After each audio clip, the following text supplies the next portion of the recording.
যুবক ও পুরুষ ভাইয়েরা কখনো কি ভেবে দেখেছেন দাড়ি যত সময় না থাকবে তত সময় কি আপনার আমলনামায় গুনাহ লেখা হতে থাকবে?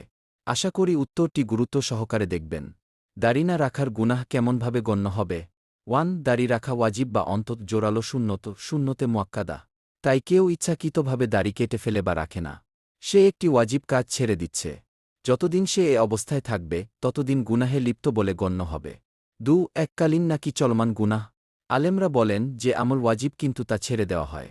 সেটি যতক্ষণ পর্যন্ত ত্যাগ করা হচ্ছে ততক্ষণ গুনাহ চলতে থাকে। যেমন কেউ নামাজ পড়ছে না, প্রতিটি নামাজের সময় গুনাহ লিখিত হয়। একইভাবে দাড়ি যদি ইচ্ছাকৃতভাবে মুন্ডন করে ফেলে বা রাখে না, তাহলে দাড়ি না রাখা অবস্থার সময়কালেই সে গুনাহের মধ্যে থাকবে। 3. তাওবা করলে অবস্থা কি হবে?